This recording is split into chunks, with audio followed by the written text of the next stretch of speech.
Di awal film, tepatnya 1 hari sebelum malam Halloween, baru aja filmnya dimulai, kita udah disuguhkan oleh kebrutalan si badut burik. Pronto? 911. Se non può parlare, prema un tasto del telefono. C'è ancora.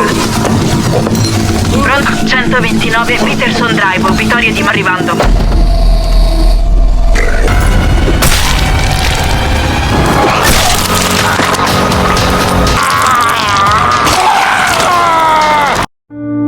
Setelah menghabisi si dokter, ia pun pergi ke sebuah laundry untuk membersihkan bajunya yang sudah kotor dengan darah. Di sana, kita melihat penjaga laundry yang sedang tertidur dan dia tidak menyadari kedatangan si badut burik. Dengan wajah tanpa dosa, badut itu pun mencuci pakaiannya sambil membaca koran, melihat berita tentang korban yang sudah ia habisi. Di sini kita juga diperlihatkan dengan bocil FF yang tampaknya nggak jauh burik sama si badut psikopat ini. Bocil FF ini mendekati si badut dan mengajaknya bermain. Di sisi lain, penjaga laundry pun terbangun dan dia heran ketika melihat si badut bertingkah aneh, seolah bermain dengan seseorang. Entah bocil FF itu hanyalah khayalan si badut atau hanya si badut yang bisa melihat si bocil itu.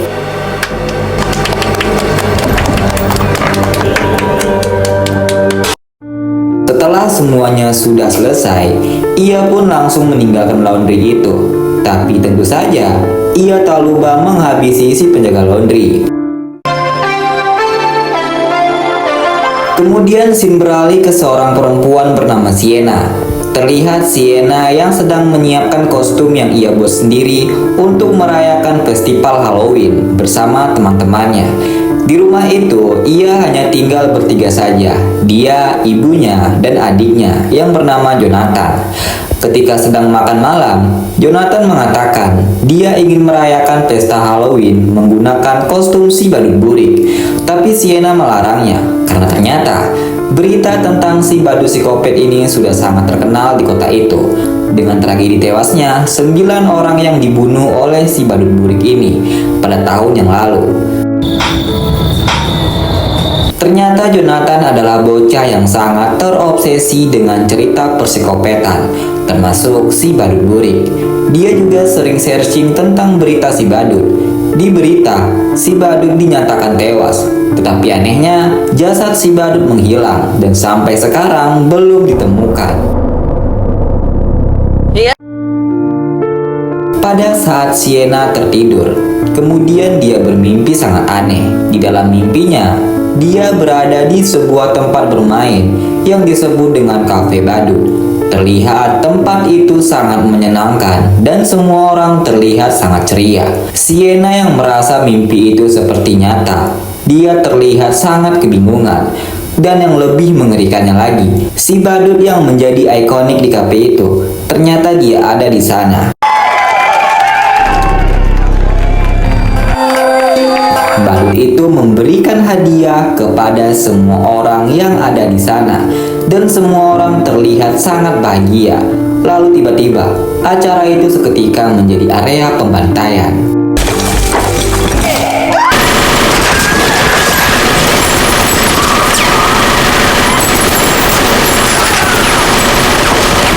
Si badut pun menghabisi semua orang yang ada di sana. Sienna satu-satunya orang yang selamat dan berusaha menghindari kegilaan dari si badut itu. Di sana Sienna menemukan sebuah belati di dalam kotak sereal dan ketika si badut akan membakarnya, dia menangkis api itu dengan pedang tersebut. Di saat yang bersamaan, dia pun terbangun dari mimpinya dan tiba-tiba dari kamarnya api menyala dan kamarnya pun ikut terbakar. Api itu seakan-akan memberikan pertanda pada Sienna. Ibunya pun sangat panik melihat kamar Sienna yang terbakar. Tapi untung saja api itu masih bisa ia padamkan. Ibunya pun memarahi Sienna yang terlalu ceroboh tertidur dengan lilin yang menyala. Tapi Sienna mengatakan dia sendiri tidak tahu api itu berasal dari mana dan dia merasa dia tidak pernah menyalakan lilin ketika ingin tidur. Lalu di sini Sienna merasa aneh karena pisau itu ada di dalam mimpinya. Di sisi lain, kita diperlihatkan dengan si badut yang sedang mempersiapkan alat-alat yang akan ia gunakan untuk melakukan aksinya. Dan si bocil FF sedang menonton TV.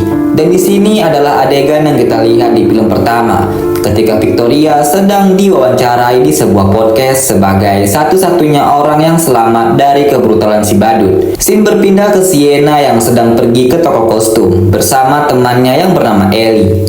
Sienna ingin membeli kostum sayap untuk menggantikan sayapnya yang udah terbakar akibat kejadian malam itu. Ketika si Ellie mengangkat telepon dari ibunya, dia tak sengaja menabrak si badut.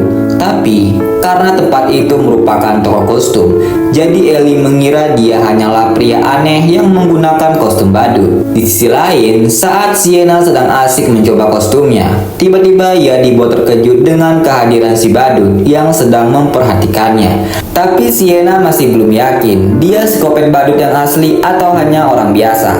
Sienna pun langsung menuju kasir untuk membayar kostum sayapnya. Tapi ketika ia ingin membayar, dia lupa kalau dompetnya berada di dalam tas yang masih tertinggal di bawah. Lalu tiba-tiba badut itu datang dengan membawa tas Sienna yang tertinggal. Sienna semakin dibuat tak nyaman dengan kelakuan si badut yang so asik ini.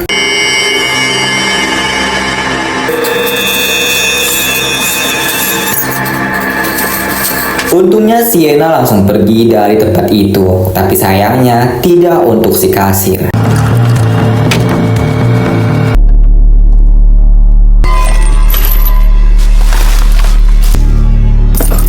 Polizia! Hai sentito che ho detto?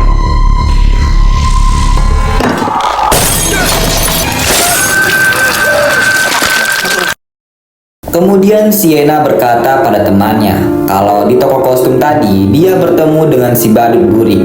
Tapi Ellie mencoba membuat Sienna tetap tenang dan menganggap orang itu hanyalah pria aneh yang memakai kostum si badut. Apalagi hari itu adalah hari Halloween. Jadi wajar aja kalau ada orang yang menggunakan kostum itu. Sesampainya Sienna di rumah, Jonathan memperlihatkan buku sketsa yang dibuat oleh almarhum ayah mereka. Dilihat dari buku itu, ayahnya seperti mengetahui sesuatu tentang si badut kopet. Bahkan di buku itu terdapat berita yang berkaitan dengan si badut. Dan kita akan melihat sosok bocil FF yang ternyata bocil itu ditemukan tewas mengenaskan di sebuah karnaval pada malam Halloween. Di buku itu juga ada sketsa wajah dari si badut. Buku itu seolah menunjukkan kalau si badut ini selalu beraksi setiap malam Halloween. Di sana terlihat sosok wanita yang sedang memegang kepala iblis, dan wanita di gambar itu menggunakan baju yang sama persis seperti yang dibuat Sienna untuk pesta Halloween. Entah memang kebetulan atau sudah menjadi ramalan, tapi semua itu perlahan mulai terbukti. Di sini Sienna masih berpikir positif dan menganggap semua itu hanya kebetulan. Tapi Jonathan kembali mengatakan, mungkin saja hal buruk akan terjadi hari ini. Ia juga mengatakan kalau tadi ia melihat si badut bersama bocil FF di sekolahnya, dan dia meminta kepada Sienna untuk tetap di rumah dan tidak pergi ke pesta Halloween nanti malam. Accetto scherzetto. Felice Halloween. Pensa che lo ha realizzato da sola. Wow, sei stata Singkat cerita, si badut mulai menghampiri teman Sienna yaitu si Ellie.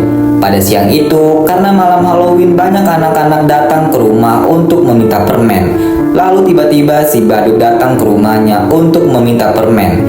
Ellie berkata dia hanya memberikan permen kepada anak kecil saja, tidak untuk orang dewasa. Tapi si badut tetap memaksanya. Hal itu membuat Ellie kesal dan melempar permennya agar si badut segera pergi. Tapi Ellie terkejut ketika melihat isi kresek bansos yang dibawa oleh si badut. Di sini si Ellie mulai ketakutan, tapi si badut tidak langsung menyerang Ellie dan dia pergi dari sana. Malamnya pada saat Ellie akan bersiap pergi ke pesta Halloween, dia mendengar suara dari lantai bawah. Ellie pun segera turun untuk mengeceknya. Ternyata kaca di rumahnya sudah pecah dan dia dibuat terkejut karena ternyata itu adalah ulah si badut yang sudah berada di dalam rumahnya. Lalu tiba-tiba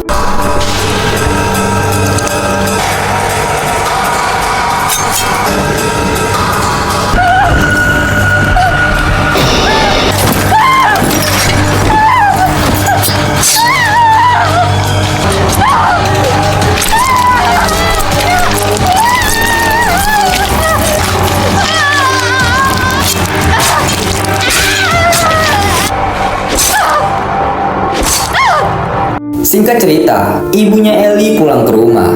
Ia sangat bingung saat melihat kaca depan rumahnya yang sudah pecah. Kemudian ia mencari keberadaan Ellie. Lalu tiba-tiba,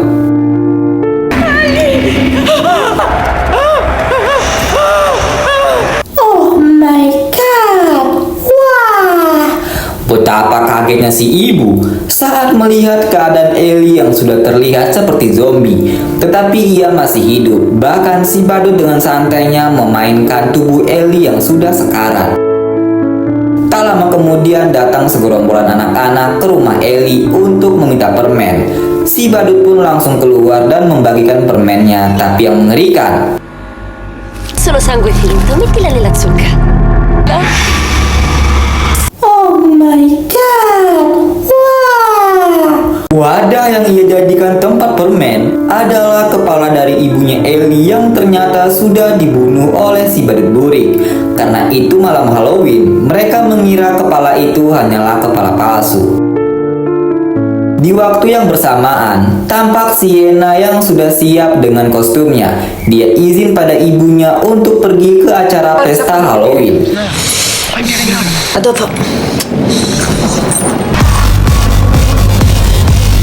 Di tempat itu, Sienna sudah ditunggu oleh temannya yang bernama Brooke. Di sini Sienna sempat kebingungan karena si Ellie belum datang juga ke pesta. Dia berniat untuk menelponnya, tapi Brooke tak mengizinkannya. Di sini Brooke mau Sienna merasa santai dan menikmati pesta ini tanpa memikirkan hal lain. Dan Brooke berkata kalau Ellie akan baik-baik saja.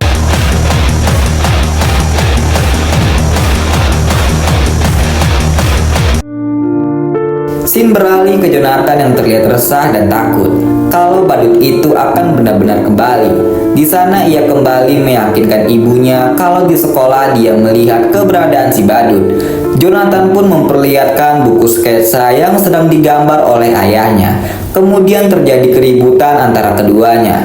Ibunya sangat kesal melihat Jonathan yang terlalu terobsesi dengan buku ayahnya. Bahkan si ibunya ini menganggap kalau si ayah udah gelo. Lalu ibunya pun menampar Jonathan karena sudah berkata kasar. Lalu Jonathan pun pergi dari rumah. Di sini si ibu sangat depresi atas kelakuan anaknya. Tak lama kemudian dia mendengar suara dari arah garasi. Saat dicek, mobilnya terlihat sangat berantakan. Jelas, di sini si ibu merasa tambah marah karena ia menyangka bahwa Jonathan lah yang melakukannya. Kembali pada Sienna yang sedang asik dugem. Di sana ia melihat si bocil FF. Hal itu membuatnya sangat ketakutan. Yang bisa melihat bocil FF itu hanya Sienna. Riuscite a vederla? Sienna yang terlihat ketakutan malah membuat semua orang panik. Terpaksa Brooke dan pacarnya mengantar Sienna pulang. Sedangkan Jonathan yang terlihat di luar rumah, dia mendapatkan firasat dari radio di sebuah mobil. Ia mendengarkan ibunya meminta tolong. Merasa ibunya dalam bahaya, dia pun langsung bergegas kembali ke rumah. Sementara ibunya yang berada di rumah harus dikagetkan dengan keberadaan si badut. Lalu tiba-tiba, sesampainya Jonathan di rumah, dia pun berusaha mencari keberadaan ibunya.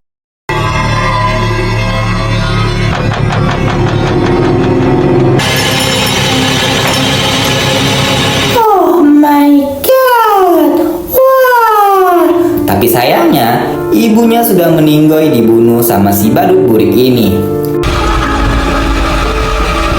Jonathan berusaha kabur dari kejaran si badut. Tapi mau gimana lagi, Jonathan hanyalah seorang bocah ingusan. Si badut sempat melihat pisau peninggalan dari ayah mereka. Badut itu pun membawa pisaunya bersama dengan Jonathan. Kembali pada Sienna yang sedang dalam perjalanan pulang. Di sini Brooke terlihat sangat kesal pada Sienna karena tingkahnya yang aneh, membuatnya harus pulang lebih dulu. Sedangkan Sienna pun tak tahu apa yang sedang terjadi dengan dirinya. Lalu tiba-tiba Sienna mendapatkan telepon dari Jonathan yang menyuruh Sienna segera datang ke sebuah karnaval yang sudah tua. Di telepon terlihat Jonathan sedang meminta tolong, tapi ternyata yang menelpon Sienna adalah si bocil FF yang menirukan suara Jonathan. Sienna yang mendengarkan adiknya meminta bantuan, ia pun segera pergi ke tempat karnaval itu. Sesampainya di sana, Sienna langsung mencari Jonathan, sedangkan Brooke dan pacarnya menunggu di dalam mobil. Di sini pacarnya Brooke keluar sebentar dari mobil untuk berkewer, lalu tiba-tiba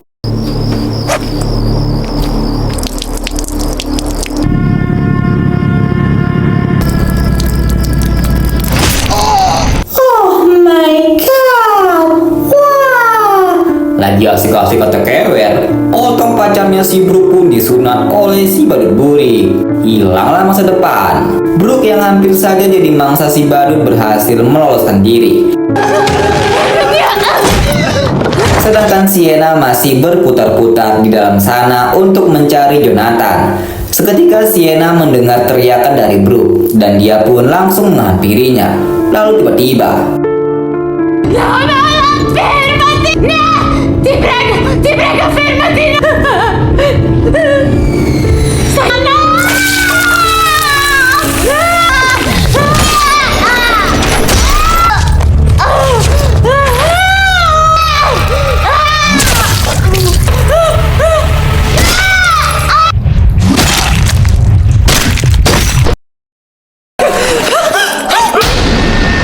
Sesampainya Sienna di sana, ia sangat terkejut saat melihat tubuh Brooke yang hancur layaknya pepes udang. Dan kini, Sienna yang harus bewan dengan si badut buri.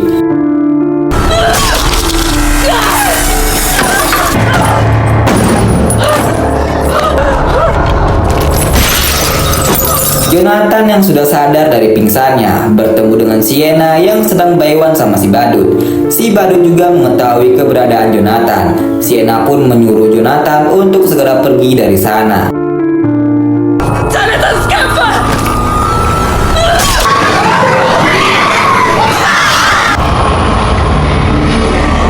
Tapi kemanapun Jonathan bersembunyi, si badut tetap mengetahuinya layaknya Roy Kiyoshi.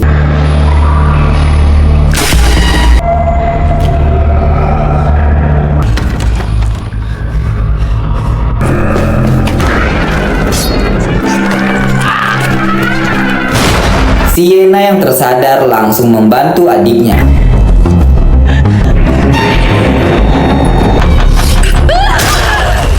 Dengan memukul kepala si badut itu sampai kelengar. Tapi yang namanya kopet mah kuat. Mereka pun terus mencari jalan keluar, tetapi itu semua percuma. Mau tak mau mereka harus adu mekanik sama si badut.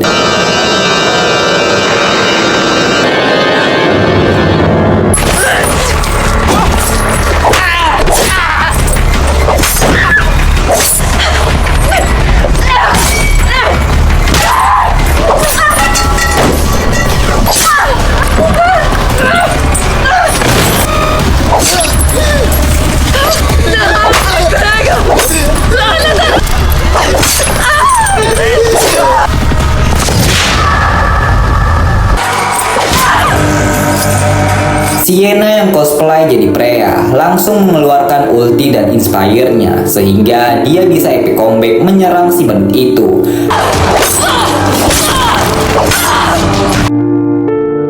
Lalu ia menancapkan besi hingga tembus ke kepala si badut. Tapi lagi-lagi yang namanya kopet mah kuat. Ia pun kembali bangkit dan menyerang Sienna. Sienna sudah terlihat pasrah melawan si badut burik yang udah pakai winter. Hingga badut itu menusukkan pisau peninggalan ayahnya Sienna yang ia bawa dari rumah Sienna tadi. Lalu Sienna pun masuk ke dalam sebuah lubang. Sienna masuk ke sebuah tempat yang sangat aneh. Terlihat seperti akuarium dugong. Dan perlahan Sienna sudah mulai kehabisan napas. Dan akhirnya ia pun tewas. Tapi tiba-tiba pisau peninggalan ayahnya itu mengeluarkan kekuatan seperti kekuatan magic yang membuat luka-luka Sienna tiba-tiba sembuh dan dia hidup kembali.